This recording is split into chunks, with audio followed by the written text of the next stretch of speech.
If you work with computers, you've likely heard terms like RAM, hard drive, and processor mentioned by tech support or others who are more interested in what goes on inside of a computer's case.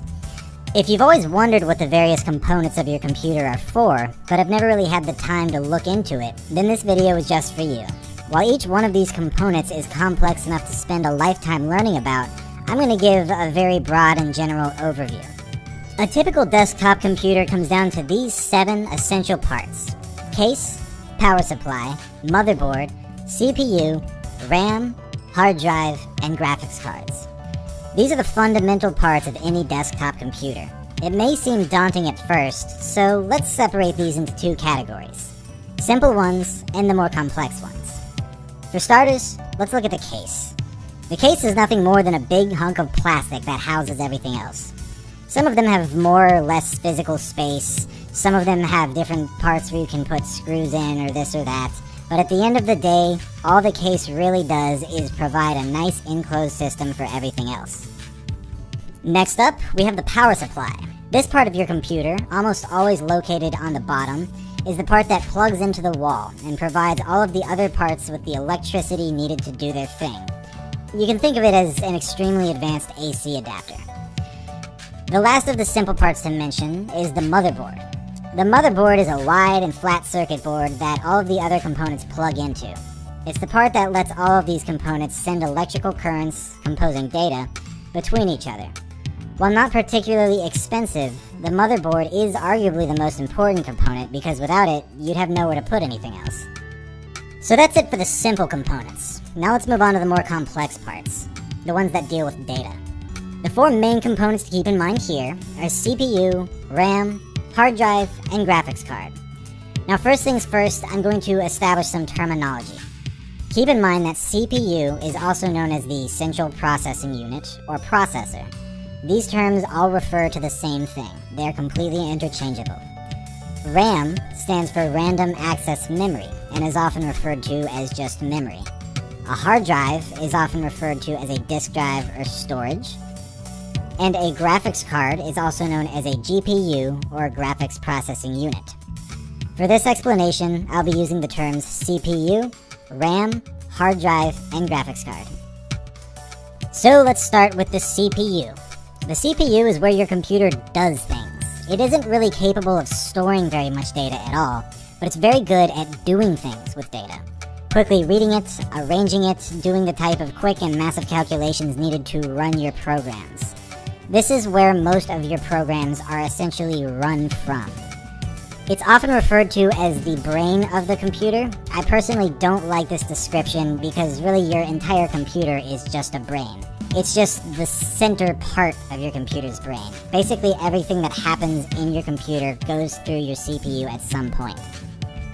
Now let's talk about RAM and hard drive at the same time, because they have a very unique relationship, which is probably why people often confuse the two. Your hard drive is where all of your data is stored. When your computer tells you you're running low on space, it's because your hard drive is almost full. All of the data that makes up your videos, pictures, documents, project files, or the 3D worlds and models that make up a game are all stored here. While hard drives can store lots of data, they're relatively bad at accessing that data quickly.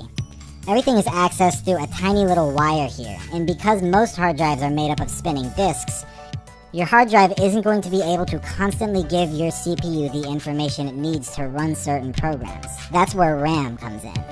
RAM is another form of storage. It stores the exact same kind of data as your hard drive, but RAM sacrifices storage space for nearly instant accessibility. Unlike your hard drive, which sends all of its data through a tiny little thin wire, your RAM is arranged in these long thin sticks that insert into your motherboard.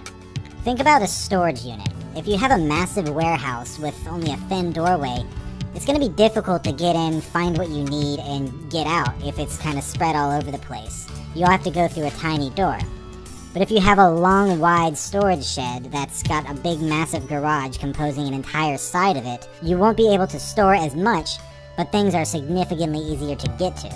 Typically, if your computer has 1,000 gigabytes of storage space in your hard drive, it's likely got about 16 gigabytes worth of RAM. Here's where you put the stuff you own but you aren't currently using, And this smaller one is where you put the stuff that you are using and need to be able to get in and out of quickly. When you run a program or a project file, your CPU identifies what parts of data are needed for that program to run. It pulls them from your hard drive, and then it stores them in your RAM sticks for quick accessibility. This is why when you start a new level of a game, for instance, it has to load. Anytime you see loading, it's loading the data that composes that level from your bulky hard drive into your RAM. From a user's perspective, just follow this rule of thumb. RAM allows you to run intensive programs, while disk space allows you to have more of these programs installed. It also allows you to have more of the data they're referencing, whether it be pictures, videos, or mods. And finally, we get to the graphics card. With all of the calculations going on in your computer to turn a bunch of numbers that basically come down to ones and zeros into a constantly updated three-dimensional world, the final and most important and arguably most difficult step is to display that on your monitor. It's possible for your motherboard to do this alone, but it's not going to look good, and it's certainly not going to be able to do much. Your graphics card is essentially an entire computer in and of itself, dedicated to the sole task of figuring out what pixels need to light up on your screen, in what color, and at what time. If you were playing a game that had a very busy and high texture world with lots of models and different angles and colors, your CPU is the thing that creates that world. It knows where the stuff is, and it does so with data that's been stored in your RAM, which was loaded out of your hard drive, but it's your graphics card that figures out what it's supposed to look like based on where you're standing in the world. Without getting too off topic here, if you're somebody who likes math, I highly recommend you look up fast inverse square root, which is directly related to how three-dimensional worlds calculate perspectives. So that pretty much sums it up. There are other components worth mentioning, such as cooling systems or internal wireless cards, but really those are extras. So to summarize what I talked about so far, the case stores everything in a physical box, the power supply gives electricity to what needs it, the motherboard is the body that everything plugs into, the CPU does everything, RAM stores data that is needed for quick access, hard drives store everything that you have installed and the data that goes along with those programs, while the graphics card figures out how it's all supposed to look on your monitor. Well, thank you very much for watching. I hope I helped, and if you have any questions, feel free to leave a comment, and I'll do my best to answer them. Liking and subscribing is always a big help, and I plan to put out many more videos explaining technical concepts such as this one.